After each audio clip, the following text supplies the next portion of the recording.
Smith Show on Indy Sports Ticket, 1430 AM, 93.9 HD2, and always on the free Indy Sports Ticket app. What's going on? Welcome into the Real Jonathan Smith Show here on a beautiful Monday where the Indiana Pacers are officially headed to the NBA Finals after taking down the New York Knicks in the Eastern Conference Finals 4-2, wrapped the series up Saturday night. I have many thoughts on that game. I have thoughts on the Pacers and this upcoming NBA Finals series against the Oklahoma City Thunder, including where they have, I think, the biggest advantage. That I do have to be honest, though. The Pacers are plus 500 to win the series. The Thunder are minus 700 favorites. So not looking too great in terms of the Pacers' chances, according to Las Vegas. But before we get to the show, we do really cool things here on Indy's Sports Ticket, and we are officially on Teddy Bear Patrol. Throughout the month of June, we'll be collecting teddy bears that our area law enforcement agencies can give to children involved in accidents and other traumatic situations. This is a big deal. I actually have a bear from something that happened to me when I was very, very, very young. So this is a great cause. Please check out IndySportsTicket.com for a link to donate or drop off your teddy bear donations at our studios or at Hensley Legal's office in Fishers. This Saturday, we're actually hosting a kickoff event at Hensley Legal from noon to 2. Come out, bring a bear, and play some games. The Indy Sports Ticket Bear Patrol is sponsored by Hensley Legal. Donate now at IndySportsTicket.com. Once again, it's a great cause, especially as someone who received one of those bears when I was a kid. It's a great story. I'll tell it some other time. But the Indiana Pacers are headed back to the Eastern Conference Final, heading back to the NBA Finals for the first time in 25 years. It's an amazing day to be on the radio in Indianapolis with amazing things like this happening. And every game for the Indiana Pacers, I sit down and I write out questions that I know I'm going to answer after the game. I have a little note section that just says Tyrese Haliburton, because whether he's good or bad, I know I'm going to discuss him. I have a Pascal Siakam section because I know I'm going to discuss him. I have many thoughts on him. After he won the Eastern Conference Finals MVP, he shouldn't have. We'll get to that later. But one of the things that I asked the question of, who is the third guy? Last week I compared the Indiana Pacers to a haunted house, because whenever you walk through a haunted house, you never know where people are going to jump out at and try to scare you. Just like how whenever you play the Pacers, you never know who's going to jump out and be the third best player on this team. And the Pacers actually had several options to pick from in Game 6. Multiple guys off the bench making big-time contributions. Obi Toppin was fantastic. 18 points, 6 rebounds, and 3 blocks off the bench.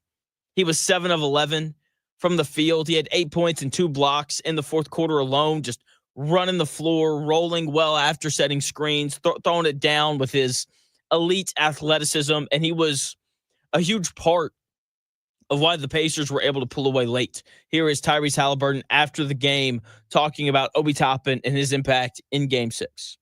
We always mess with him because he's got all that athleticism, but just doesn't use it on the defensive end sometimes. But Obi was big for us off the bench. Obviously this series playing against his team is probably a little bit more juice for him, considering this is where, he came from. But man, he was special tonight. Just did all the little things that we need him to do, made play after play, especially down the stretch, cutting, rolling. That's why we brought him here. So really special. And we understand we've preached depth this whole year. We keep talking about it, and it's not just a word we use, for fun. This is our identity, and this is who we are. And so I thought we did a great job of utilizing that. We had many different people step up. Thought Jarris Walker was amazing. The guy like that who, his minutes have come here and there in this series. He hasn't really seen a ton of playing time. And he came and was prepared to go. And I thought he had big-time minutes. And Thomas Bryant, he's had a couple games where a couple DMPs, came prepared and made some big-time shots and big-time plays. So that's just what's important to us. We've been preaching, how special we are as a group and how much depth matters. And we're showing it. So, like I said, man, it's just really special. Tyrese Haliburton right there talking about Obi Toppin's impact in Game 6, along with just this team's depth as a whole. And he's right. Like, this is who this Pacers team has been all year. I'm glad he brought up Jarris Walker. He only played 7 minutes because he turned his ankle. He's going to miss at least the first 2 games of the NBA Finals. But, Obi Toppin was good. Thomas Bryant was good. Andrew Nembhard was awesome. And you can just kind of keep working your way down the list because that is who this team is. They are incredibly deep, and it's why they're headed to the NBA Finals. And Obi Toppin was great in Game 6. If that was a normal Pacers game, then you could make a real argument that he was the Pacers' third best player. He wasn't, but you could argue it. Miles Turner had a much better Game 6 compared to the first 5 games of this series. He finally hit some threes. He was 2 of 3 from downtown. He had 11 points, played much better defense on Karl Anthony Towns. He only played 20 minutes because of foul trouble, so it's kind of tough to argue for him, but I still thought that he had a good 20 minutes. However, you could argue that those fouls were awesome because it led to Thomas Bryant being fantastic. He had that stretch in the third quarter where he hit 2 threes. And speaking of Thomas Bryant, he had 11 points in 13 minutes. He had 3 threes total. He was just amazing in a series where he's really struggled. Like, of all the guys on the Indiana Pacers roster, Thomas Bryant struggled more than anyone else. Couldn't rebound, couldn't guard, couldn't make shots until Game 6. And he came off the bench because Tony Bradley was good enough to go, but not really. Tony Bradley was in a break glass in case of emergency case. And thankfully, there was no emergency, and the Pacers didn't have to break that glass. And that gave room for Thomas Bryant to come in and hit 3 threes. Here's Coach Carlisle after the game talking about Thomas Bryant, his impact, and how this dude always stays ready. Look, Thomas has an indomitable spirit as a person and a player. Even when he's not in the rotation, he's over there in a defensive stance on the sidelines. He is into it, and he is ready. He is ready, and he's had a flair. He's had a flair for these moments. He had a big game in Game 5 of the Cleveland series at Cleveland. He had a steal for a dunk. He had a putback. He made a big 3 in the corner. The threes that he made today were enormously important and very timely. And so, staying ready. Jarris Walker, staying ready. I mean, he was one of the bright spots of the Game 5 debacle. He went in there. He was actually a plus in the game and hit a couple shots and did good things. And so, look, we played, 11 or 12 guys. And, Bradley was available, but was unable to really extend and run full court, full speed. And so it just seemed to me that it just didn't make sense. And so, Thomas got right in there, got a block, and made some good things happen, hit some free throws, and, he was key. Rick Carlisle right there talking about Thomas Bryant and his impact on the game. Another Jarris Walker mention, who once again, he was good in the 7 minutes that he played in before he got hurt. But Thomas Bryant, for the first time in the series, came in off the bench and actually had a real impact. And if you wanted to, you could put together an argument that he was, the third most important guy in Game 6 if it was a normal night. The thing, though, is that it wasn't a normal night because Andrew Nembhard was spectacular. He finally got going again. In Games 3, 4, and 5, he really struggled to make shots. He finally started making them Saturday night. He was 6 of 12 from the field. It didn't feel that way because he got off to such a slow start. He was 2 of 5 on his 3-point attempts that night, and he was outstanding. For the first time really in the series, there's one reason in particular for that, and Coach Carlisle highlighted it after the game. Yeah, I just had a strong belief that he was going to have a big game today or tonight. It feels like a day. I don't know why, but it's almost midnight. And the other thing is getting him on Brunson created a natural cross match to keep OG off of him. And OG is, he's like the silent killer on their team. I mean, he's very hard to score on. He's a guy that doesn't get enough credit as a scorer. And, after timeouts, they were going to him almost every time. He's scoring almost every time. And defensively, he's a beast. And so Drew really took the challenge. Aaron had fouls really from the beginning of the game, and when he got his first, it made the switch a naturally easy decision. When they made that switch, Coach Carlisle right there talking about Andrew Nembhard, when they made that switch and put Andrew Nembhard on Jalen Brunson, I had panic. There was like a part of me that's like, oh no, this isn't good. Andrew Nembhard hasn't been able to guard Jalen Brunson the last 2 years in the playoffs. This is not going to go well in any way, shape, or form, but he held his own. He did more than hold his own. He was amazing defensively on Jalen Brunson for the first time in a playoff game. He harassed him all night. Jalen Brunson got so frustrated that at one point he headbutted Andrew Nembhard. Headbutted him, just right in the chin. And of course, the officials didn't call it because it's the New York Knicks and they've gotten away with a lot, or they got away with a lot in that Eastern Conference Finals playoff series. And yeah, like I said, it wasn't surprising that they didn't make that call. Coach Carlisle's point about his offense, Andrew Nembhard's, is so spot on. Because when he was defending OG Anunoby was just kind of staying with him. And look, OG Anunoby is one of the best defenders in the NBA, period.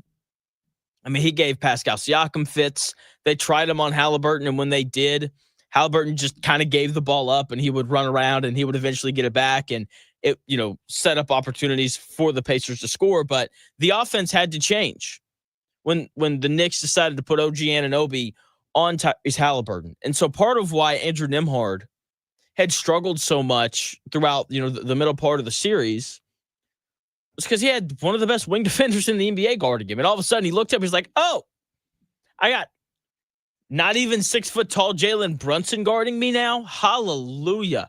Let me go get a bucket right quick. And so because he was actually able to defend Jalen Brunson with some success, it just made his offense easier. Because all of a sudden, he wasn't being defended by OG Anunoby. He was being defended by Jalen Brunson.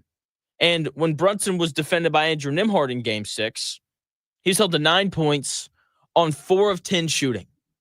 By far, the best night we've seen from Andrew Nembhard defending Jalen Brunson throughout this series. Per NBA.com, it also says that 2 of Jalen Brunson's 5 turnovers came when he was defended by Andrew Nembhard. That feels so incredibly incorrect. That feels so incredibly incorrect. Now, it felt like all of Jalen Brunson's turnovers came when he was defended by Andrew Nembhard. Andrew Nembhard had 6 steals on the night. The dude was nothing short of spectacular on the defensive end of the floor. And then you throw in the fact that he scored 14 points on 6 of 12 shooting. He had 14 points, 8 assists, 3 rebounds, 6 steals, a block, and only 1 turnover. He was outstanding, and he was by far the Pacers' 3rd most important player and 3rd best player Saturday night. He was outstanding defensively while defending the best offensive player in the series. It was by far Jalen Brunson's worst game, not only of the series, but of the playoffs. It was his 2nd lowest scoring game, his 2nd lowest efficiency game in terms of his field goal percentage. And it was his 2nd highest turnover game of the playoffs with 5. He struggled all night long. And it was because of the defense played by Andrew Nembhard the whole game. He made Jalen Brunson's life miserable. And it's a large part of why the Pacers won. Andrew Nembhard was due for a big game. We've seen him enough these last 2 years in these playoffs to know that he's going to play well. I'm not surprised at all that Coach Carlisle had a feeling that Andrew Nembhard was going to have a big game on Saturday night. I think everyone was just kind of waiting on it because that's the kind of guy that Andrew Nembhard is. He's not as good as this player yet. But he's got a lot of Drew Holiday to him. Drew Holiday, whether he was in Milwaukee or Boston or New Orleans, even before that. And when you watch Drew Holiday play games, look, like he's technically a point guard, just like Andrew Nembhard is also technically a point guard, but they really play the 2 and they defend the opposing team's best player. And late in games, like if Drew Holiday has the basketball and you're, I guess, a Boston Celtics fan now, you're pretty happy with that. You're like, yeah, like this guy's not going to do anything dumb. He can get a shot if he needs to. And if he takes the shot, I kind of expect it to go in because Drew Holiday just has a knack for making the big play. And when I watch Andrew Nembhard, I have the exact same feeling. When Andrew Nembhard has the ball late in games, I'm like, cool, like this guy's not going to turn the ball over. He's going to make the right decision. He's got enough of an offensive game to get a shot off if whoever they're playing against, if their defense is good enough to shut down whatever actions they're running, and Nembhard has to make a play. I feel pretty good about that. He's going to defend the opposing team's best offensive player. Like he's probably going to draw the Shai Gilgeous-Alexander assignment, and they're going to put Aaron Nesmith on Jalen Williams just for size reasons. And I just kind of expect for Andrew Nembhard to make the play late in games if he's given the opportunity to do that. He is an elite role player in every sense of the word, and he is very underpaid given, that just given how amazing of a player he is. He does all of the little things, and he just finds ways to be impactful. And we were waiting on it all series against New York. We were waiting on him to have his big game, and he had it in Game 6, a game that the Pacers obviously didn't have to win, but needed to win because going back to New York for Game 7 would have been really tough. And Andrew Nembhard stepped up and made sure that didn't happen. When we come back here in about 4 minutes, obviously Andrew Nembhard, not the only guy who stepped up in that game. Tyrese Haliburton was awesome. One of the better games we've seen him play in these playoffs, despite the rough start. We'll get into Tyrese Haliburton and Pascal Siakam as well, who had 31 when we come back here in about 4 minutes.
If it's in today's sports world, it's here. The real Jonathan Smith Show on Indy Sports Ticket 1430 AM, 93.9 HD2, and always on the free Indy Sports Ticket app.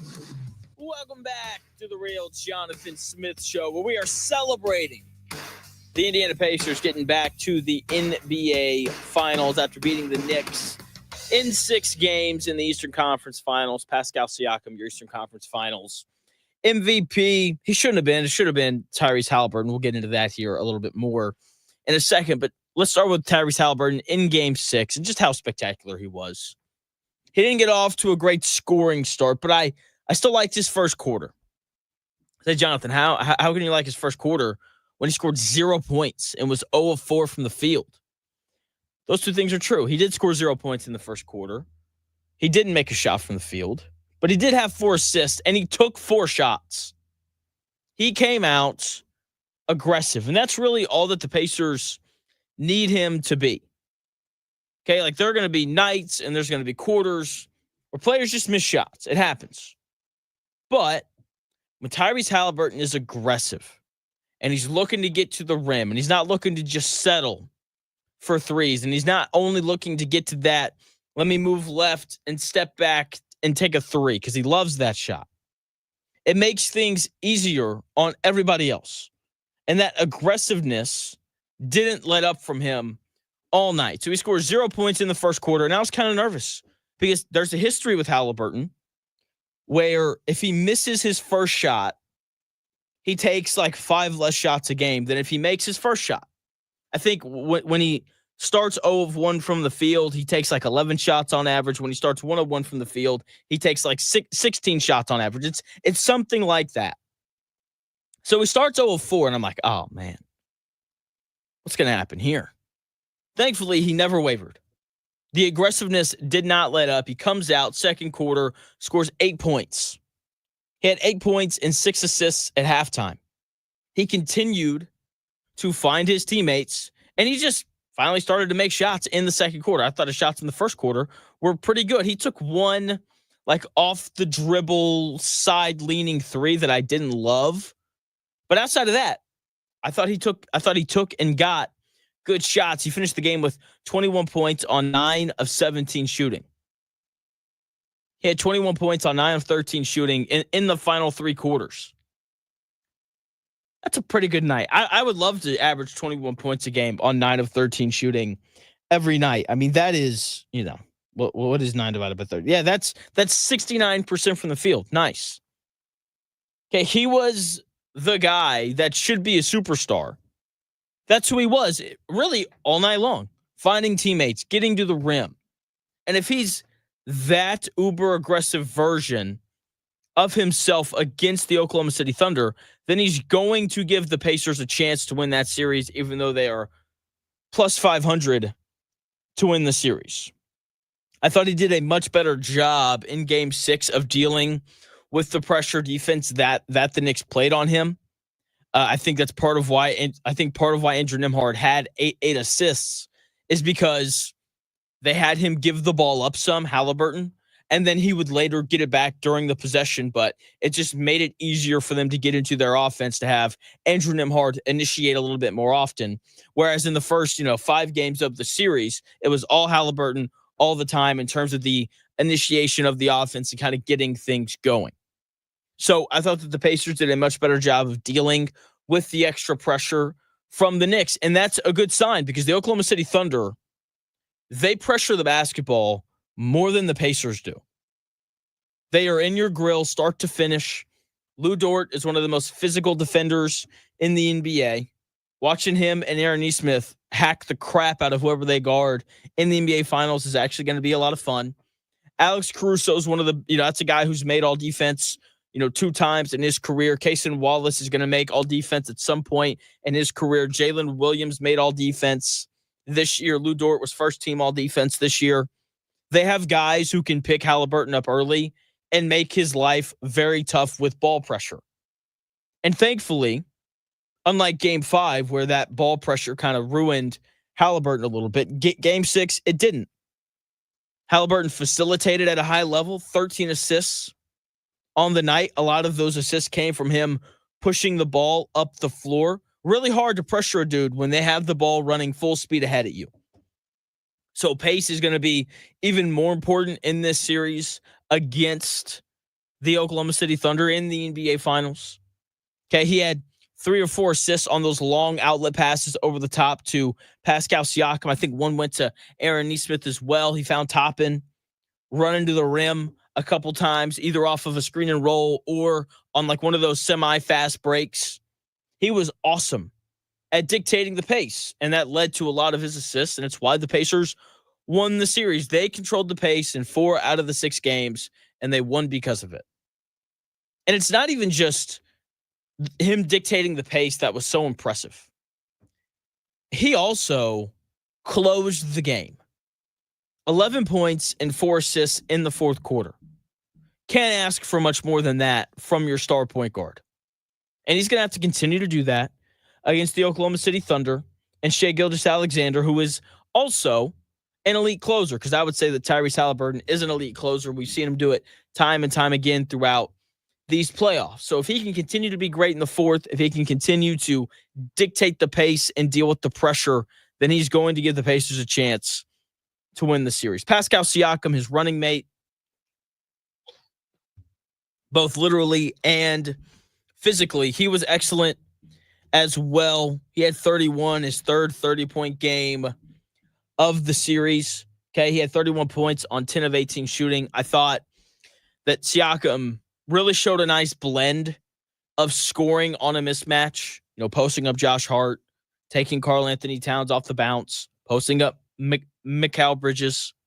I thought he had an excellent blend of posting guys up and attacking mismatches while also scoring within the flow of the offense. He got going early, which I think was big, kind of helped the Pacers settle in a little bit. He had a big series, and he should have. OG Anunoby was the only Knick who felt comfortable defending Pascal Siakam. He was the only guy who could make Siakam uncomfortable. No one else could. Game 6, his third 30-point game of the series. He only had 4 30-point games during his 78 regular season games. He was very aggressive, got downhill a lot, got to the rim, actually made free throws in Game 6. He scored in every way possible in Game 6. He scored in the mid-post. He finished at the rim. He got out on the fast break. He made free throws. He was 3 of 5 from 3, 8 of 11 from the foul line, which had been an issue throughout these playoffs. He was just excellent all around in that Game 6 and really throughout the series. With that being said, he should not have been the MVP of the series. It should have been Tyrese Haliburton. Pascal Siakam averaged 25 points, 5 rebounds, and 3.5 assists over the 6 games. Tyrese Haliburton averaged 21 points, 6 rebounds, and 10.5 assists. I know Haliburton was bad in Game 5, but Siakam wasn't much better. I know that Siakam had 3 30-point games, but in the other 3 games, he failed to score 20. Tyrese Haliburton was clearly the best player on this Pacers team. They clearly went as he went. When he was bad, the Pacers were bad. When he was good, the Pacers were good. Siakam would have stretches to kind of keep the Pacers afloat if Haliburton was struggling, just the first quarter of Game 6. But the Pacers' wins and losses were dependent on Tyrese Haliburton, not Pascal Siakam. Plus, his numbers were better. He should have been the Eastern Conference Finals MVP. With that being said, I understand why Siakam got it. Game 2 was awesome. He was really good in Game 6. But I just didn't think that the gap was big enough to not give it to Tyrese Haliburton, who is the best player on this Indiana Pacers team. The best players on the Knicks, Jalen Brunson and Karl Anthony Towns, they were both not very good in Game 6. Neither one of them were super impactful. OG Anunoby was their best offensive player. He had 24 points on 10 of 18 shooting. Their 2 stars simply weren't good enough. When OG Anunoby gets you 24 and Mikal Bridges gets you 15, and they're both very efficient in their scoring, the Knicks have to win those games. Jalen Brunson only scored 19 points on 8 of 18 shooting. He was only 2 of 7 from 3. I waxed poetic about Andrew Nembhard and his offense and his defense on Brunson in Game 6 earlier, so I don't think that I need to do it again.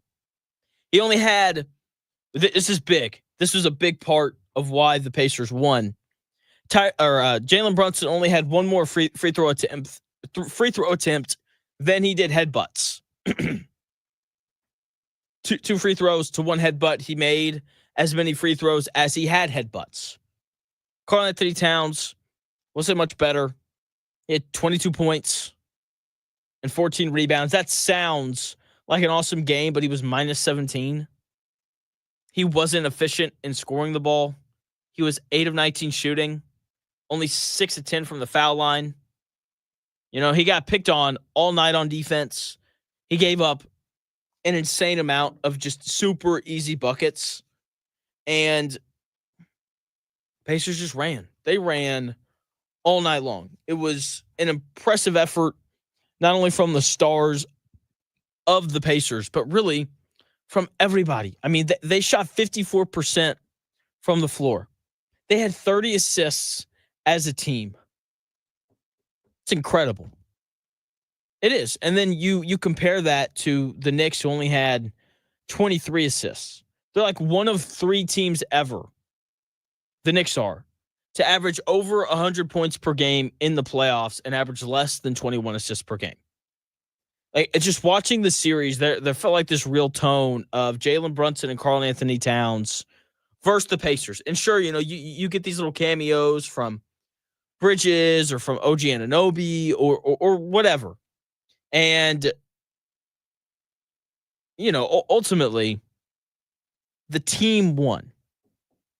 The collection of guys that played together now for the last 2 years, and the team where you could just kind of expect for everyone to show up and contribute at a high level. That's the team that won.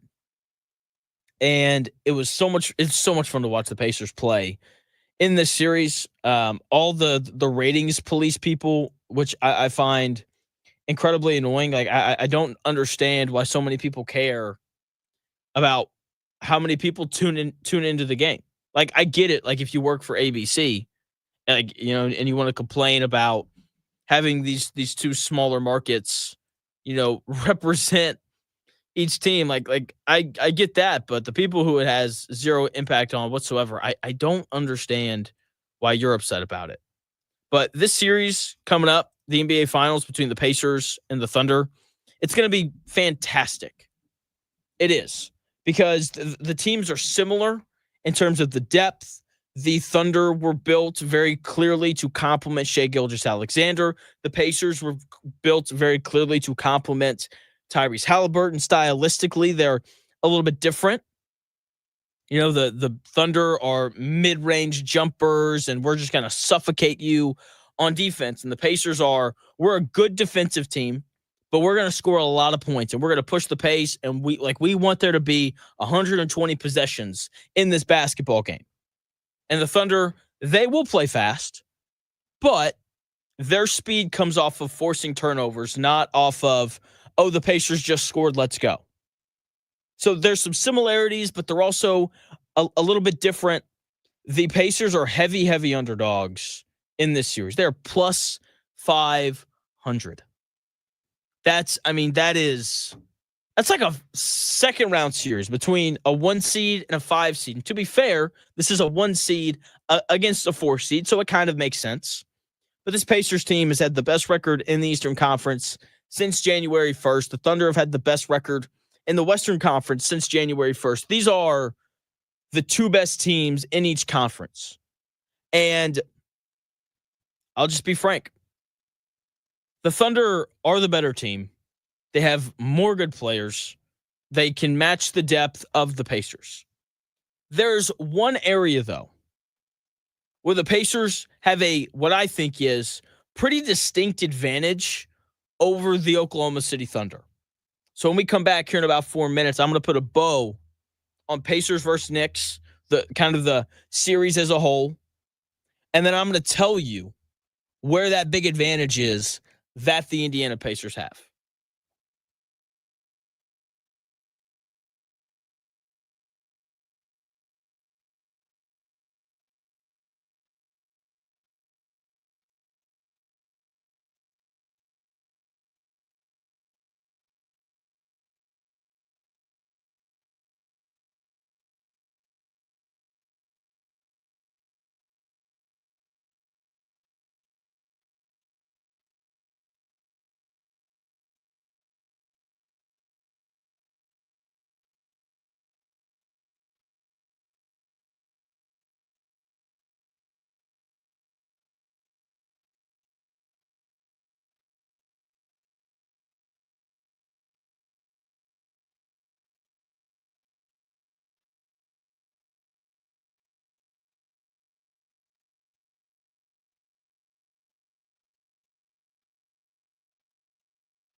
may, one day, be a must-listen for sports enthusiasts.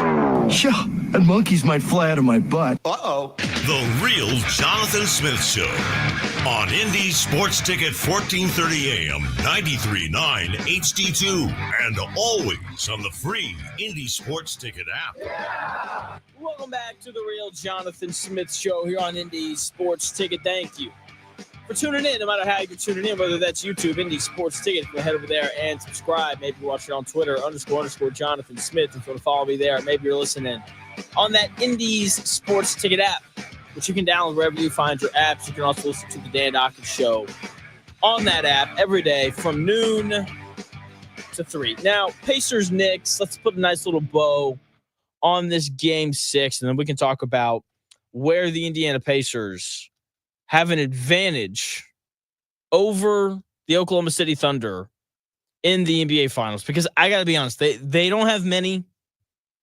Okay, like that Thunder team is in the middle of putting together one of the best seasons we've ever seen. They haven't been talked about that way, but they are. They won 68 games. They have an opportunity to win over 80 games and lose less than 20. That puts them in elite company.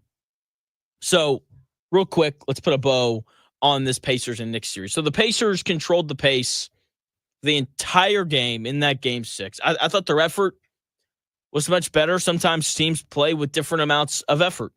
And, it happens sometimes. It does. It's a pretty normal thing because human nature is a natural thing. Game 5, the Knicks' backs were up against the wall. The Pacers can try to act like they don't have a Game 6 at home in their back pocket if they lose, but you're not going to do that. It's impossible to just kind of block that out of your mind, and that impacts the way that you play. And so the Knicks won Game 5. It happens. The Pacers' effort, though, compared to Game 5, was up exponentially, and it should have been because they didn't want to go back to New York. It's normal. It's normal now. It didn't feel like the Pacers, were super up for the challenge in that first quarter when Mitchell Robinson had not 1, not 2, not 3, but 5 offensive rebounds in the first quarter. He didn't register another official one after that. I'm sure there was some play where someone boxed him out and he shoved him in the back up underneath the basket, and then there was a loose ball that went out on the Pacers. That seemed like it happened way too often. And yeah, the effort was so much better.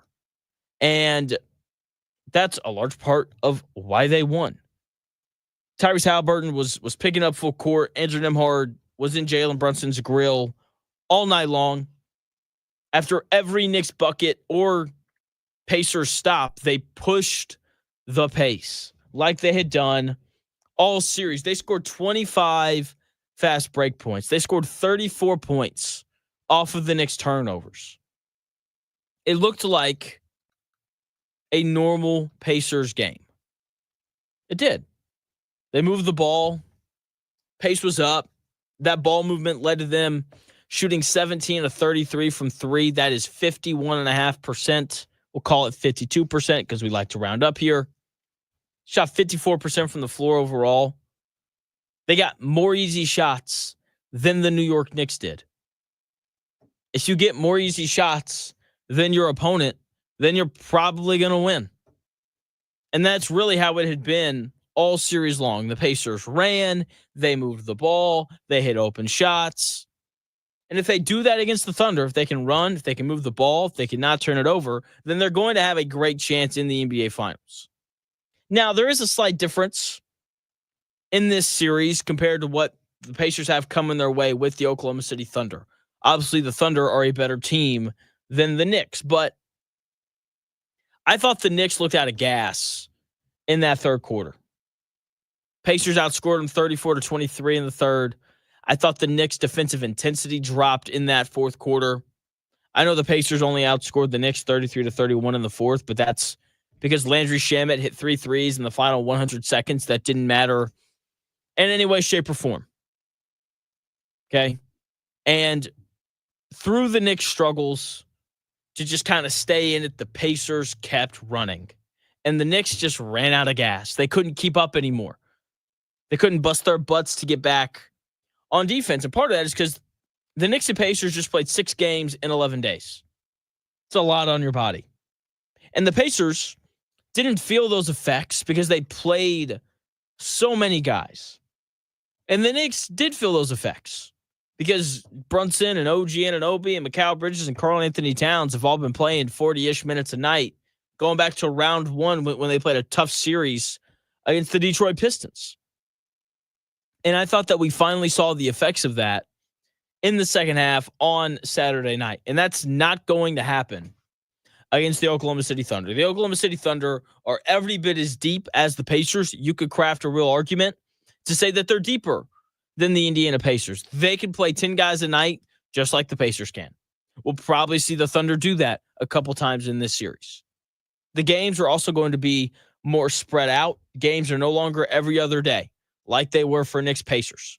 Like there's not a travel day and a rest day in a game. It's just like travel day game. That's how it was in the Eastern Conference Finals. That is not how it is in the NBA Finals. There's at least 2 days off between every game in the NBA Finals. So the Pacers won't wear the Thunder down over the course of the series the same way that they did the Knicks. And that extra rest, I think, is an advantage for the Indiana Pacers. This is where we get into the one area where the Indiana Pacers have an advantage over the Oklahoma City Thunder in the NBA Finals. They have the better coach. Rick Carlisle is a better head coach than Mark Daigneault. Now, Daigneault is an excellent head coach. He's won Coach of the Year. I don't think a bad coach could lead a team to 68 wins with Chet Holmgren missing like 25 games and Isaiah Hartenstein missing a bunch of time as well. I don't think a bad coach could coach one of the best defenses in the history of the NBA and have the second highest net rating ever, only behind the 95-96 Jordan Bulls, which won, 73 games in a season or 72 games, whatever it was. With that being said, give me the head coach who's been to the finals 6 times in his playing/coaching career. Here is Pacers head coach Rick Carlisle after the game highlighting not only his experience coaching in the NBA Finals, but also talking a little bit about this Oklahoma City Thunder opponent. Well, this is the 6th time that I've been to an NBA Finals. 3 as a player, 1 as an assistant coach, 2nd time as a head coach. This is no time to be popping champagne. And when you get to this point of the season, it's 2 teams and it's one goal. And so it becomes an all or nothing thing. And we understand the magnitude of the opponent. Oklahoma City has been dominant all year long with capital letters in the word dominant. Defensively, they're, historically great. And they got all kinds of guys that can score. It's 2 teams that have similar structures, slightly different styles, but Oklahoma's playing faster this year. And so I think it has the makings of a great series. To me, it's from a coaching perspective, it's 2 teams that are fun to watch and fun to watch compete. So, we're looking forward to the challenge, and they have the MVP. And so that's always an important thing. Coach Carlisle right there talking a little bit about his experience in the NBA Finals and also a little bit there about what kind of challenges this Oklahoma City team presents. As he said, they have been dominant on the defensive end of the floor all year, and they have the MVP in Shai Gilgeous-Alexander. With that being said, Mark Daigneault has never coached in the NBA Finals. Coach Carlisle has won one as a head coach, been there, now 6 times in his career between being a player and being a head coach. And I think that is an advantage for the Pacers. He's going to be able to get his guys ready better than Mark Daigneault is, especially early in the series as they make these adjustments. And the other thing that I think is going to be interesting, Coach Carlisle, during his run to the NBA Finals in 2011, he had to make a lot of adjustments for the Mavericks to be able to win that whole thing. We've seen him make adjustments throughout this playoff run, things have been pretty easy for the Thunder to this point. They haven't really had to adjust to much. They pressure teams. The other team turns the ball over because teams don't play with real point guards anymore. They just have their best player bring the ball up the floor, and that is not always the answer. The Pacers obviously don't do that. The Thunder are going to have to make adjustments in this series, and I'm very intrigued to see how Mark Daigneault does when he has to do that. Because that's what they do. They pressure teams, they force turnovers, and that leads to the Thunder getting easy buckets. When they don't force turnovers and they have to play in the half court, they give the ball to the MVP, Shai Gilgeous-Alexander, and they just kind of ask him to make a play. Hey, man, can you drive and kick? Hey, can you get to 12 feet away from the basket and score like you normally do? And the answer is usually yes. And I just don't think that that's going to work in this series. The Pacers have good options to throw at Shai Gilgeous-Alexander. The Pacers don't turn the ball over. That is what the Thunder defense thrives on. The Pacers are only turning the ball over around 12 times per game in these playoffs. The Thunder are forcing 18.5 turnovers per game in these playoffs. That is an insane amount of turnovers to force in an NBA game against professional basketball players. Now, if the Pacers turn the ball over in this series, they're not going to win the series. Honestly, the Pacers could turn the ball over 0 times, and they could still lose the series. That is how good this Oklahoma City Thunder team is. If they can avoid turning the ball over, though, like they have all regular season and playoffs, they're going to give themselves a chance. I'll be interested to see how the Thunder go about getting stops when they're not forcing turnovers. And look, they're going to get stops. They have too many good on-ball defenders. They have too much rim protection. They're the Thunder. And they put together one of the best defenses in the history of the NBA. But if the Pacers can just not turn the ball over, they will have a chance to win. So much of the Thunder's offense is generated off turnovers. You know, they're averaging 20 points per game off turnovers in these playoffs. That leads the NBA. The Thunder also don't defend the corner three very well. They allow 11 corner three-point attempts per game. They are totally fine with giving up that corner three shot, which is perfect for the Pacers because the Pacers shoot the corner three better than any other team in the NBA. They shot 46% on corner threes this year. That is the best mark in the league. Like, there are things that the Pacers do, like not turning the ball over, like taking a lot of corner threes and making almost half of them, that go against how the Oklahoma City Thunder want to play defense naturally. The Pacers are going to give the Oklahoma City Thunder a lot of issues. You know, how does Mark Daigneault adjust to that? How does he deal with it? Right? Like, he hasn't had to adjust much during the season. You know, he's had to try some different things with guys being hurt. They all know, they knew and expected to kind of be at this point, so they experimented with different lineups. So, like, the Thunder are going to have answers. But he hasn't had to pull any of them out of his bag yet. Like, they've cruised pretty easily, and you say, oh, well, Jonathan, they went to 7 games against the Nuggets. That's true, they did. But, I don't know, they blew the Nuggets out twice. The Nuggets hit not 1, but 2 insane game winners to force 7 games. And Jokic had a great game. Like, for the most part, like, they've been fine. And they're definitely going to have to make adjustments in this series. They are the lesser experienced team. Alex Caruso's got a title, but that came in the bubble. It's a little bit different when you're actually playing in front of fans and you actually have to travel and do all these different things. Meanwhile, Pascal Siakam, like, he's won a title, right? Like, he's going to be able to get his fellow players ready. Coach Carlisle has won a title as a head coach. He's going to be able to get his guys ready at a level that I'm just not convinced that the Thunder are going to be able to do. But look, like, once we get a game or two into the series, that experience stuff doesn't matter as much. And you drop the gloves and you say, all right, guys, are your players better than mine? And then we see what happens from there. So I'm very excited about the series. I think that Coach Carlisle gives the Pacers a distinct advantage over the Thunder, and we'll kind of see how it goes. I'm very intrigued.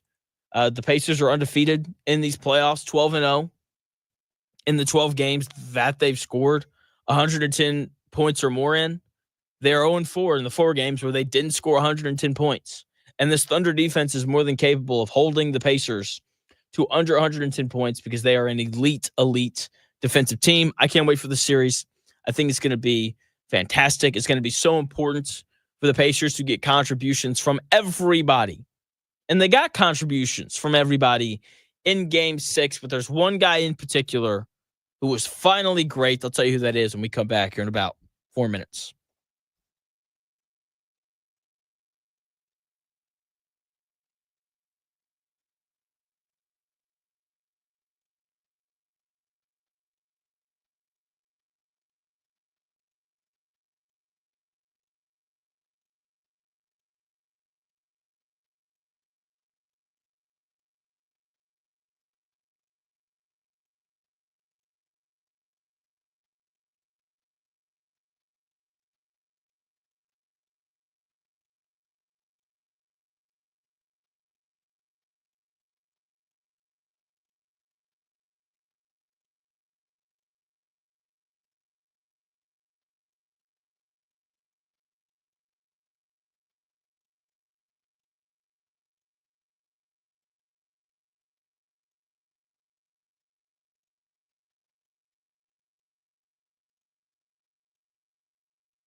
It's the Real Jonathan Smith Show on Indy Sports Ticket, 1430 AM, 93.9 HD2, and always on the free Indy Sports Ticket app.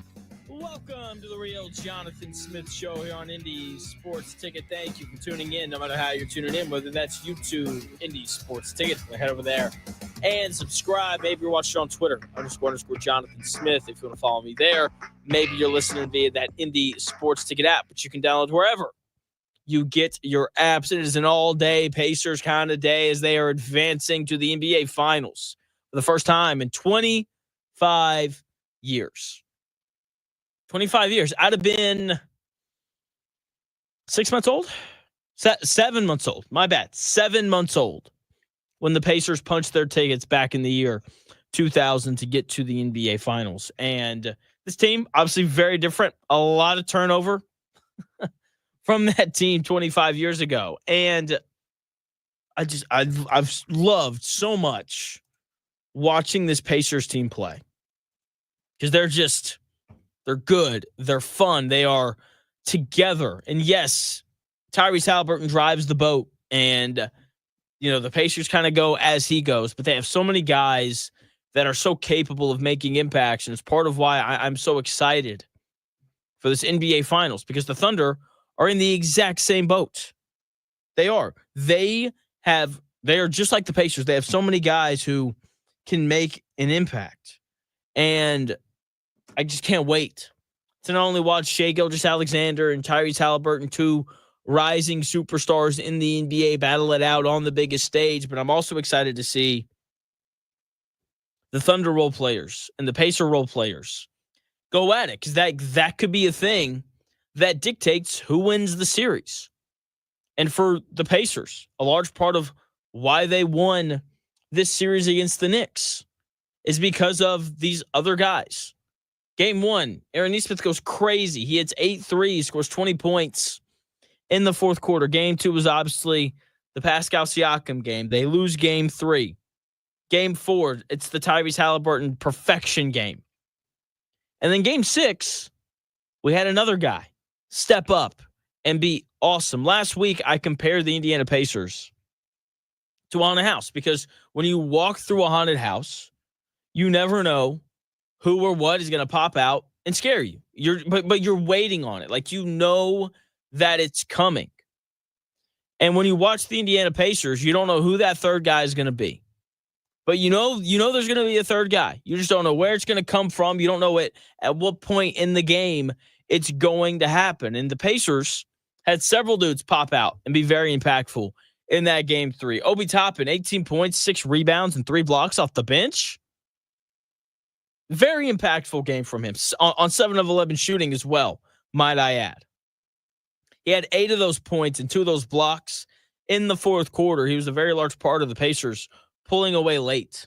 Here is Tyrese Haliburton after the game talking about Obi Toppin, his impact on the game, and really just the amount of depth that they have in general.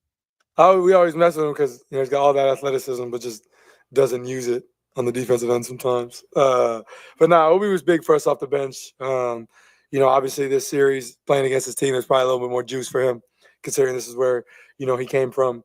But man, he was special tonight. Just did all the little things that we need him to do, made play after play, especially down the stretch, cutting, rolling. That's why we brought him here. So really special. And we understand we've preached depth this whole year. We keep talking about it.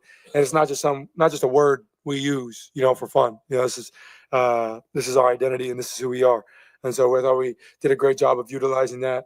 We had many different people step up. Thought Jarris Walker was amazing. The guy like that who, his minutes have come here and there in this series. He hasn't really seen a ton of playing time. He came and was prepared to go. And I thought he had big time minutes. And Thomas Bryant, he's had a couple games where a couple DMPs, came prepared and made some big time shots and big time plays. So that's just what's important to us. We've been preaching, how special we are as a group and how much depth matters. And we're showing it. So like I said, man, it's just really special. It is really special. Tyrese Haliburton right there talking about this Pacers team and just the amount of depth that they have and how important that's been for them. We saw it throughout this series. He brought up Jarris Walker. Obviously, he talked a lot there about Obi Toppin and his impact. And on a normal Pacers night, you could make a real argument that Obi Toppin is or was the third most impactful player in that game 6 against the New York Knicks. The issue is, well, it wasn't a normal night. It wasn't. Miles Turner, I thought he had a good game 6. He finally made some threes. I thought he played his best game of the series. 2 of 3 from downtown, 11 points, was much better defensively, defending Karl Anthony Towns. He only played 20 minutes, though, because of foul trouble. So it's kind of tough to argue him as that third most impactful guy for the Indiana Pacers in game 6. However, you could say that his foul trouble was actually important for the Pacers. And the Pacers don't win as easily as they did without him getting into foul trouble. But because of that, Thomas Bryant comes in the third quarter and has a great stretch where he makes 2 threes. He was outstanding. 11 points in 13 minutes. He hit 3 threes total. He finally had a good game in this series. And Coach Carlisle was asked about Thomas Bryant, his impact on the game after in his press conference. Look, Thomas has an indomitable spirit as a person and a player. Even when he's not in the rotation, he's over there in a defensive stance on the sidelines. He is into it, and he is ready. He is ready, and he's had a flair. He's had a flair for these moments. He had a big game in Game 5 of the Cleveland series at Cleveland. He had a steal for a dunk. He had a putback. He made a big 3 in the corner.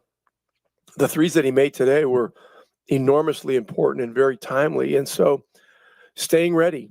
Jarris Walker, staying ready. I mean, he was one of the bright spots of the Game 5 debacle. He went in there. He was actually a plus in the game and hit a couple shots and did good things. And so, look, we played, 11 or 12 guys. And, Bradley was available, but was unable to really extend and run full court, full speed. And so it just seemed to me that it just didn't make sense. And so, Thomas got right in there, got a block, and made some good things happen, hit some free throws, and, he was key. Rick Carlisle right there talking about Thomas Bryant and his impact there in game 6. As he mentioned, Tony Bradley unable to really play in that game because, he strained his hip in game 5, and he was finally good. He finally had a positive impact, in the first few games of this series. Like, he was just awful. He was just bad to a point where the Pacers had to play Tony Bradley, a guy who was on a 10-day contract earlier in the season. And once again, Thomas Bryant really couldn't have been any better than what he was. And you could craft an argument for him being like the third most important Pacer, given the Miles Turner foul trouble, given the fact that Coach Carlisle didn't want to play him. It's part of why Obi Toppin played more minutes than normal. It's because Tony Bradley wasn't available. And Coach Carlisle was like, I would rather us go small with Obi Toppin playing center than us play Thomas Bryant. And because of the foul trouble that Miles Turner got into, he had to go to Thomas Bryant a little bit, and he rewarded Coach Carlisle in a big way. Jarris Walker, also mentioned in that clip, mentioned it in the clip with Tyrese Haliburton too. He only played 7 minutes, but he was putting together a really nice case. He was playing really well, rebounding, defending, just being in the right spot, running the floor hard, not making bad decisions with the basketball, whether that's taking a bad shot or turning it over. But sadly, he rolled his ankle. He's going to be out for at least the first 2 games of the NBA Finals. We'll see if he's able to come back at some point during the series. The answer, though, has to be Andrew Nembhard. That dude finally had a good game. Games 3, 4, and 5, he struggled. Game 6 was really the first time I felt like he played well since overtime of game 1, where he scored 7 points. Scored 7 of the Pacers, 13 points in overtime. He assisted on an Obi Toppin dunk as well. And for the first time since those moments, he finally got it going. He made shots, struggled early, but finished the night 6 of 12 from the field, 2 of 5 from 3. And the defense he played was outstanding. Here's Coach Carlisle after the game talking about Andrew Nembhard and his impact on Game 6. Yeah, I just had a strong belief that he was going to have a big game today or tonight. It feels like a day. I don't know why, but it's almost midnight. And the other thing is getting him on Brunson created a natural cross match to keep OG off of him. And OG is, he's like the silent killer on their team. I mean, he's very hard to score on. He's a guy that doesn't get enough credit as a scorer. And, after timeouts, they were going to him almost every time. He's scoring almost every time. And defensively, he's a beast. And so, Drew really took the challenge. Aaron had fouls really from the beginning of the game. And when he got his first, it made the switch a naturally easy decision. Coach Carlisle right there talking about Andrew Nembhard and his impact on the game, both offensively and defensively. And the offense was good. 14 points, 6 of 12 shooting, 2 of 5 from 3. Very interesting point there made by Carlisle. And the reason why he was so good offensively was because of his defense. He defended Jalen Brunson at a high level for the first time in a playoff game. Jalen Brunson torched him last year. When the switch was made because Aaron Nesmith picked up those fouls early, I was just like, oh no, man, this is not good. We're going to have to put Nembhard on Brunson for most of the game. That's not what you want. But Andrew Nembhard responded in just the best way. There are times where Andrew Nembhard acted like he was fighting the guy who'd bullied him for like 2 years. And he's like, you know what? Enough of this. I'm just going to harass you. I'm going to pick you up full court. I'm going to get underneath your skin. And he did all of it. Jalen Brunson was so frustrated by the defense that Andrew Nembhard was playing on him that he headbutted him. He headbutted Andrew Nembhard. That is how upset he got. When Jalen Brunson was defended by Andrew Nembhard in Game 6, he was held to 9 points, only shot 4 of 10 from the field. Per NBA.com, it says that only 2 of Jalen Brunson's 5 turnovers came when he was defended by Nembhard. That's a bunch of hooey. There's no way that that's accurate, considering that Andrew Nembhard had 6 steals. He was outstanding. Andrew Nembhard was defending the best offensive player in the series. It was by far Jalen Brunson's worst game of these playoffs. It was the second lowest scoring game, the second lowest shooting efficiency game. It was the second highest turnover game of the playoffs. He turned it over 5 times. He struggled all night. And it was because of the defense that Andrew Nembhard played on him that whole game. He made Jalen Brunson's life miserable. And it's a large part of why the Pacers won. Andrew Nembhard was due for a big game. You heard Coach Carlisle say it there.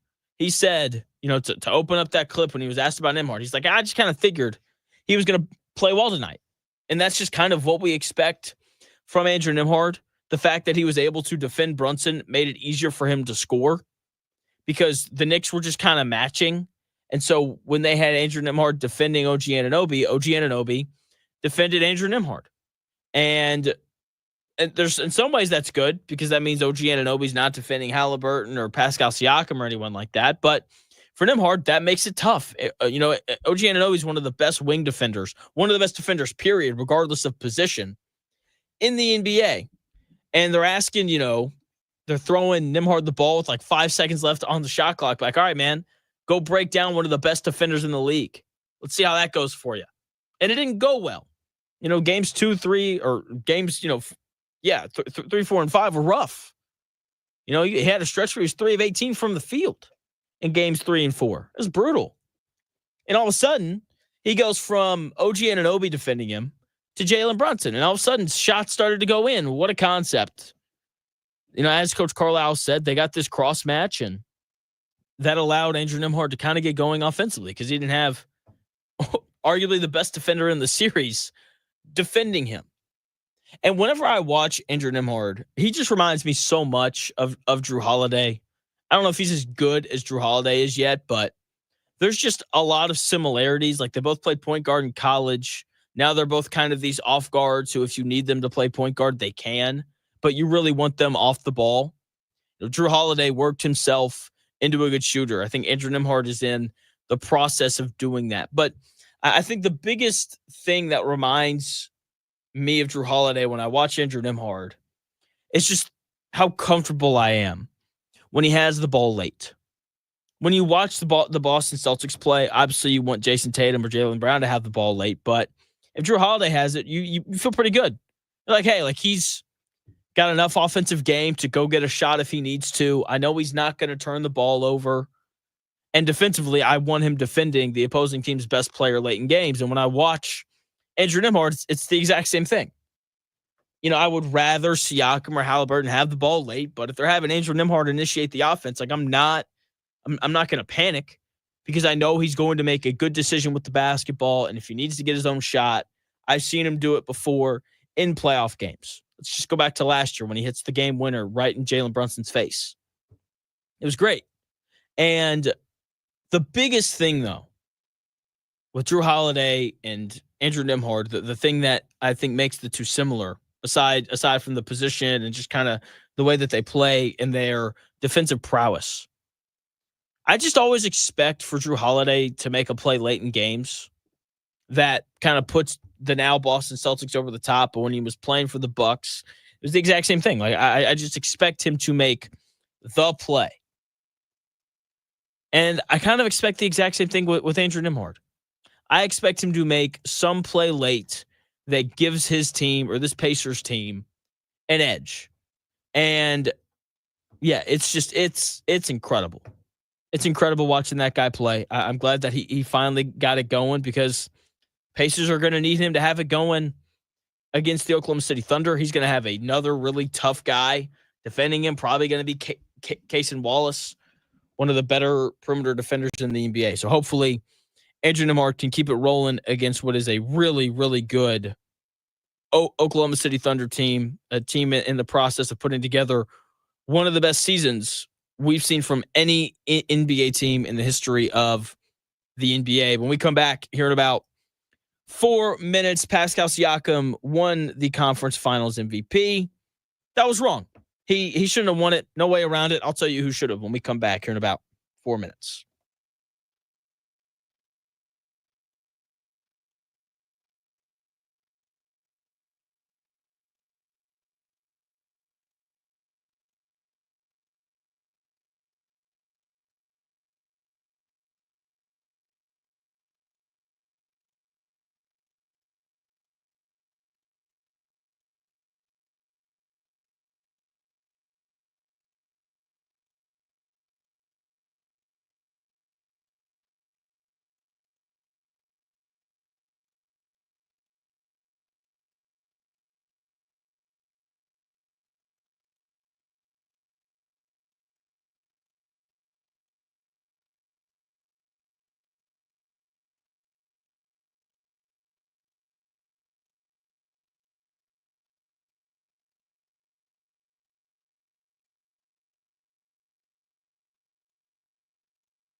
The best takes.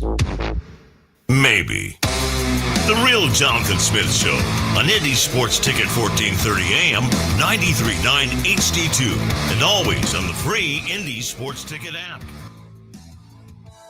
Welcome back to the Real Jonathan Smith Show here on Indy's Sports Ticket. Thank you for tuning in, no matter how you're tuning in, whether that's YouTube, Indy's Sports Ticket.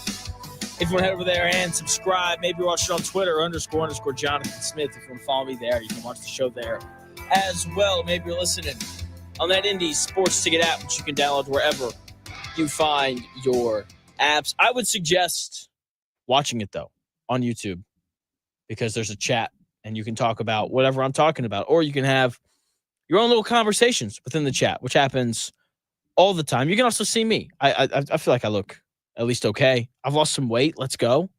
And, yeah, it's good. Anyway, not as good as Tyrese Haliburton was in this series. Not as good as he was in Game 6. He didn't get off to a great scoring start, but I still liked his first quarter. Even though he scored 0 points, even though he missed all 4 shots that he took, I will say he still had 4 assists in that first quarter, but I just like how aggressive he was. He was so aggressive coming out in that in that first quarter. And that's what the Pacers need from him. You know, like they've only lost 1 game with him in the playoffs where he's taken 15 shots or more. And that is, you know, both this year and last year. They need him to be aggressive and to look to get buckets, because when he gets buckets, this Pacers team just goes to an entirely different level. And we saw it in Game 6. It's one of the best games we've seen from the Pacers in these playoffs. And it was because Tyrese Haliburton was aggressive. Sure, he shot 0 of 4 from the field in the first quarter, but he took 4 shots. He also had 4 assists, and those 2 stats are like they are directly related. When Haliburton is looking to score and the other team knows it and he's getting to the rim, it opens opportunities for everybody else. There are going to be nights in quarters where players miss shots. It's going to happen. First quarter, Game 6. Haliburton being aggressive, though, makes offense easier for everybody else. And that aggressiveness didn't let up, which is good because he has a bit of a history of when he misses his first shot of just not taking as many shots going forward. I read a stat, and I wish I'd written it down. But when he starts 0 of 1 from the field, Tyrese Haliburton, he tends to then take around 11 shots a game. But when he makes his first shot, he tends to take around 16 shots a game. And so when he started 0 for 4, there's a party. I was like, oh, man, like, is he going to kind of ease up a little bit here? He didn't. Hallelujah. The aggressiveness never wavered. He scored 8 points in the second quarter. He had 6 assists at halftime. So 8 points and 2 assists in that second quarter. Really good way to bounce back after not making a shot in that first quarter, right? The aggressiveness from him never wavered, and he started to hit shots in the second quarter, which isn't a surprise because the dude can score. Finished the game with 21 points on 9 of 17 shooting. After that first quarter, he scored 21 points on 9 of 13 shooting. Like, that is outstanding. That is a very efficient game from Tyrese Haliburton. That's what he had in those final 3 quarters. And he was the guy that makes people like me call him a superstar. He was the guy that makes Stephen A. Smith look like an idiot for not saying that he's a superstar, because he is. To me, superstars all do the same thing. They create shots, either for themselves or for their teammates, consistently. And that is what Haliburton does. He was a superstar in Game 6. And if he's that kind of a dude against the Oklahoma City Thunder, then he's going to give the Pacers a chance to win that series. He did a much better job of dealing with the pressure of the Knicks defense in Game 6. That's a good sign, because the Thunder are going to pressure him more than the Knicks did. They'll pick him up full court. They're going to put Lou Dort on him, who is significantly bigger. He's going to bump him and push him around and foul him a whole bunch. And so he's going to have to deal with that physicality and that pressure. And we saw him do it in Game 6 after he didn't handle it very well in Game 5. So we'll see how it goes. Andrew Nembhard is going to play a big role in kind of relieving that pressure. I thought we saw some of that in Game 6 as well. Andrew Nembhard had eight assists in that game. He initiated more offense in Game 6 than he had compared to the rest of the series because it just took some of the pressure off Haliburton. Haliburton obviously continued to facilitate. I mean, he only had 13 assists on the night, but most of them came from him pushing the ball up the floor. Not as many came in the half court. You know, like he had 3 or 4 assists on those like long over the top outlet passes after a made bucket. He found Toppin a couple times on these like semi-fast breaks when the Knicks were back, but still trying to get fully matched up. So he was awesome. Tyrese Haliburton was at dictating the pace, and that's really how he picked up a lot of his assists in Game 6. The biggest thing, though, that I really enjoyed seeing from him is the fact that he's really closed games well throughout this playoff run, and he did it again Game 6 to punch their ticket to go to the Eastern Conference Finals. He had 11 points and 4 assists in that fourth quarter on Saturday night. And he's going to have to continue to do that against the Thunder as well because Shai Gilgeous-Alexander, he is the league MVP. He is an elite closer. And Tyrese Haliburton has been an elite closer in these playoffs, and that's going to have to continue for the Pacers to have a chance to win this series. Pascal Siakam has to continue to be great too. He did a great job Saturday night of punishing mismatches. 31 points on 10 of 18 shooting. I thought he showed a nice blend of scoring, kind of isolated in the post, one-on-one, and also scoring within the flow of the offense. He got going early, which I think helped the Pacers settle in a little bit. He scored like 5 points in the first 6 minutes. He had a big series, and he should have, because OG Anunoby was the only New York Knick who was able to make Pascal Siakam uncomfortable when he had the basketball. No one else could do that. He posted up Bridges, he posted up Hart. Obviously, he posted up Brunson or Shamet or Deuce McBride. If he got not Hartenstein, that's coming though. If he got Karl Anthony Towns on him or Mitchell Robinson, he took him off the bounce. He was really good. And I thought Game 6, he did a very good job of blending his ability to score in isolation and also his ability to score within the flow of the offense, and it led to his third 30-point game of these 2 conference finals. For reference, he only had 4 30-point games during the entire regular season. He was outstanding in this series. He was awesome once again in a big-time Game 6. He scored every which way. He scored in the mid-post. He hit mid-range jumpers. He finished at the rim. He was 3 of 5 from 3. He even made his free throws, 8 of 11 from the foul line. Like he was excellent scoring the basketball Saturday night. And that's going to have to continue because this Thunder team, they're tough. They're big, but they're small. I'm very intrigued to see how Siakam kind of holds up offensively in this series because the Thunder are probably going to put Chet Holmgren on him. They'll put Hartenstein on Turner. Turner will pull him away from the bucket.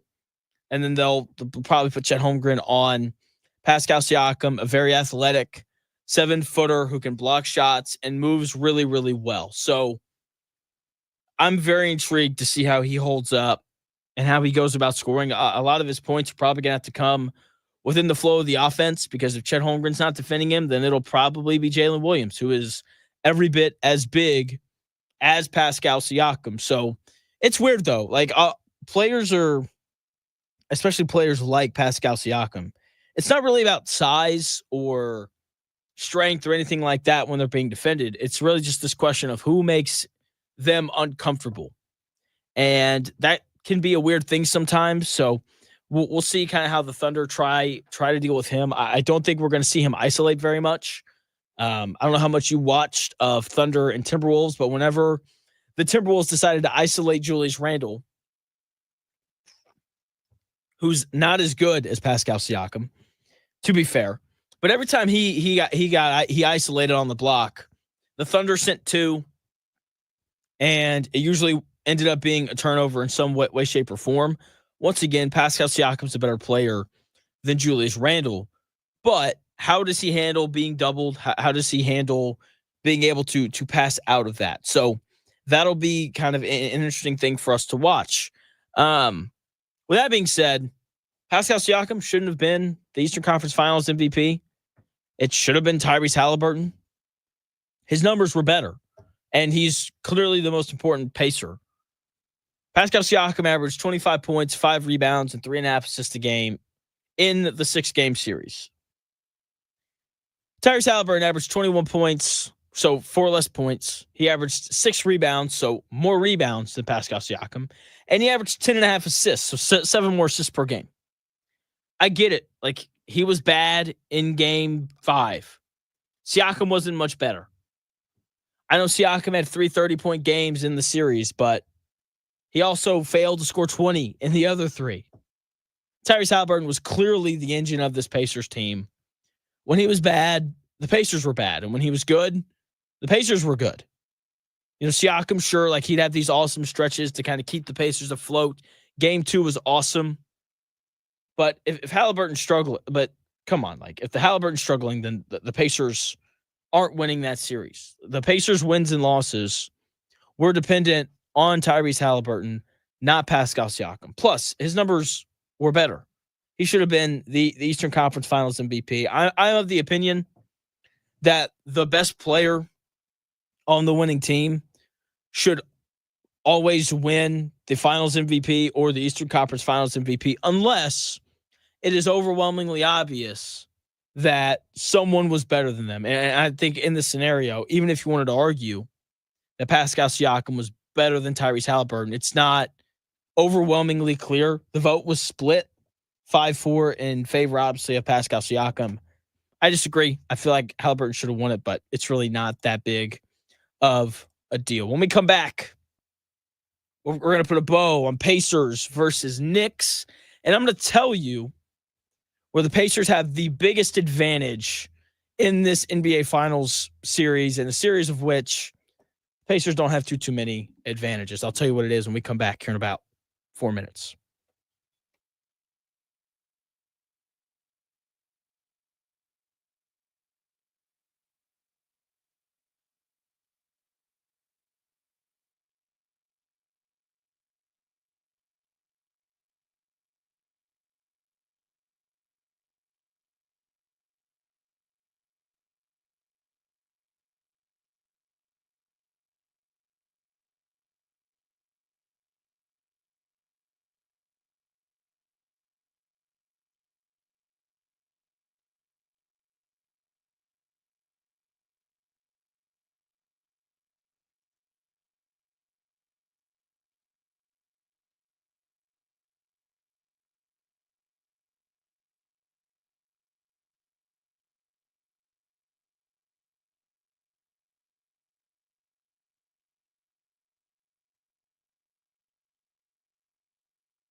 it's in today's sports world, it's here.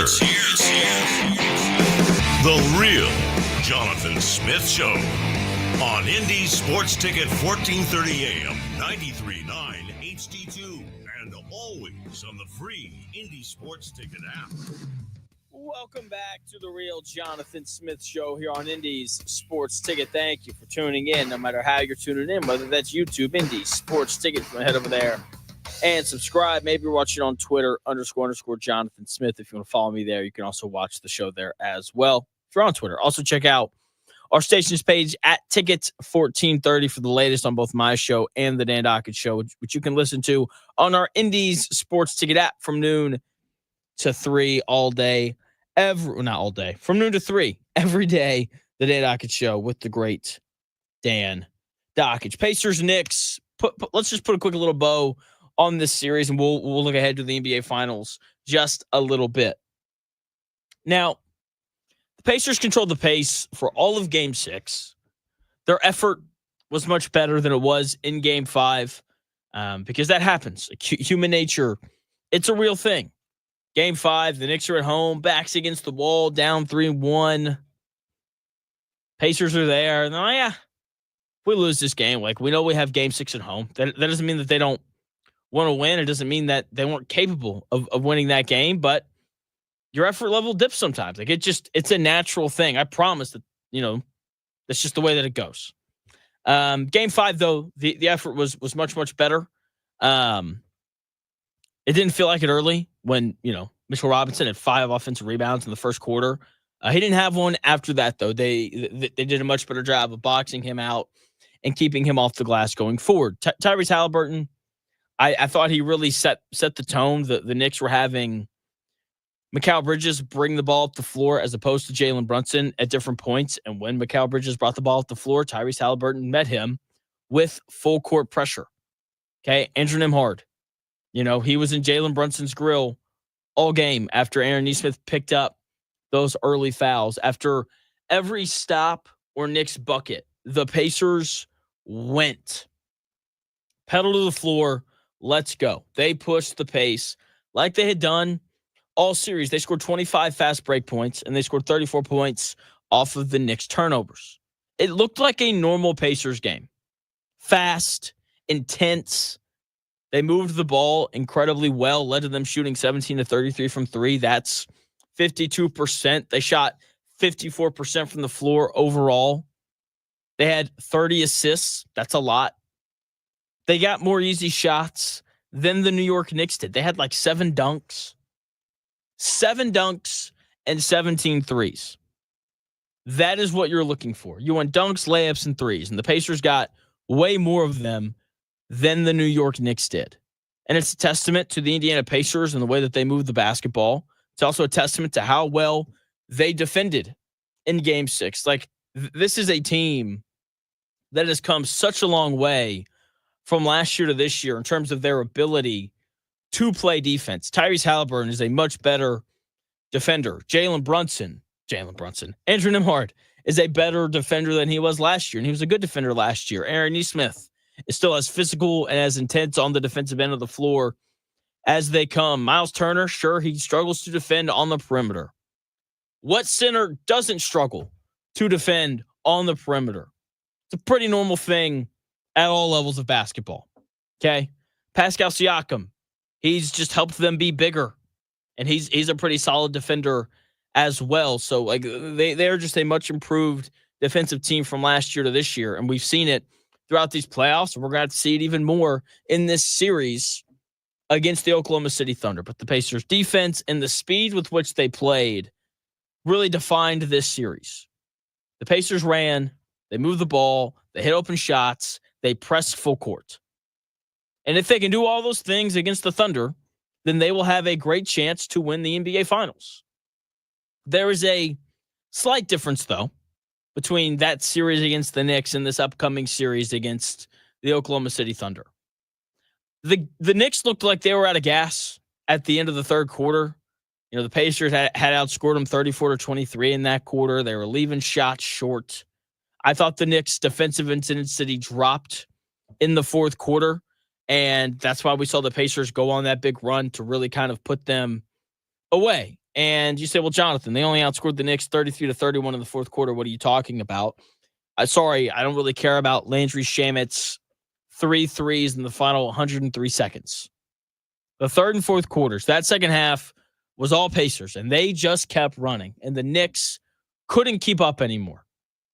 Playing 6 games in 11 days when you only have like 7 guys who can really play, that's just a lot on your body.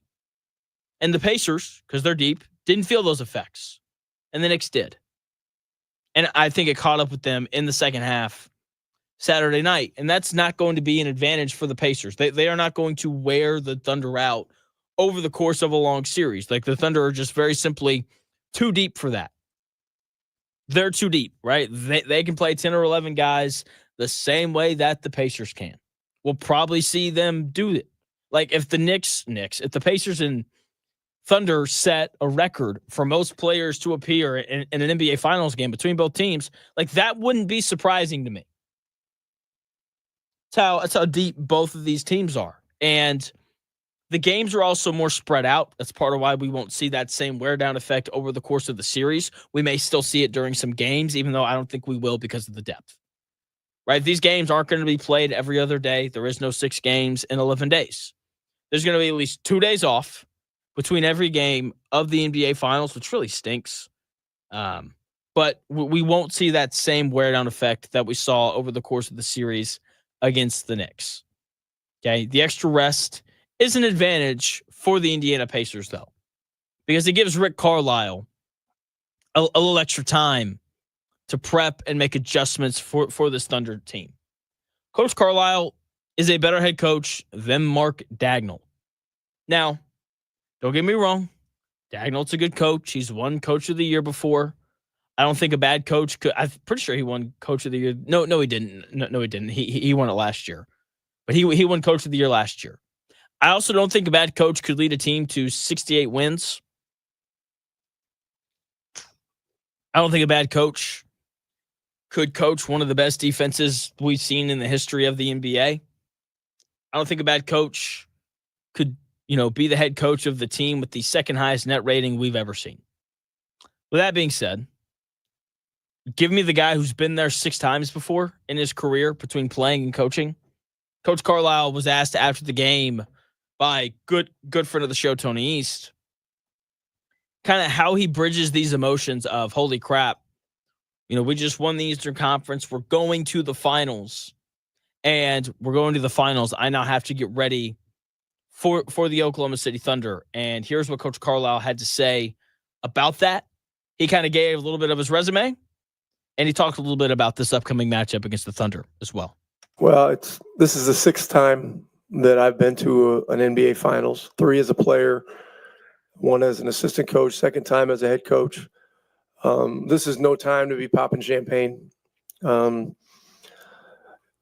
when you get to this point of the season, it's 2 teams and it's one goal, and so it becomes an all or nothing thing. And we understand the magnitude of the opponent. Oklahoma City has been dominant all year long, with capital letters in the word dominant. Defensively, they're historically great. And they got all kinds of guys that can score. It's 2 teams that have similar structures, slightly different styles, but Oklahoma's playing faster this year. And so I think it has the makings of a great series. To me, it's from a coaching perspective, it's 2 teams that are fun to watch and fun to watch compete. So, we're looking forward to the challenge, and they have the MVP. And so that's always an important thing. Coach Carlisle right there, giving a little bit of his resume, this is my 6th time heading to the NBA Finals, got there 3 times as a player. He's just, once as an assistant coach and now twice as a head coach. And that experience to me really matters. Coach Dagnall, head coach of the Thunder, has never coached in the NBA Finals. Coach Carlisle has won the NBA Finals as a head coach. And if you remember, that Mavericks team was a little funky They had to make adjustments along the way. The Thunder haven't really had to do that. Things have been relatively easy for the Thunder to this point. They walked all over the Grizzlies. The Nuggets gave them a hard time, but that was really more Jokic than anything. And, Aaron Gordon hitting a couple crazy shots. And then they just kind of walked all over the Minnesota Timberwolves. They haven't had to adjust very much. They pressure teams. Those teams turn the ball over because they don't have a real point guard. They just have their best player bring the ball up the floor. And then the Thunder go get easy buckets. When they don't force a turnover and they have to play in the half court, they just give the ball to the MVP, Shai Gilgeous-Alexander, and he usually makes a play. It's a great strategy. It's probably what I would do if I was having to coach that guy. I don't think that's going to work over the entirety of this series. The Pacers have some decent options to throw at Shai Gilgeous-Alexander. They don't turn the ball over. The more that Tyrese Haliburton sees your defense, the better he's going to be at picking it apart. The Thunder defense thrives on forcing turnovers. Okay, the Pacers are only turning the ball over around 12 times per game in the playoffs. Okay, the Thunder are forcing 18.5 turnovers per game in the playoffs.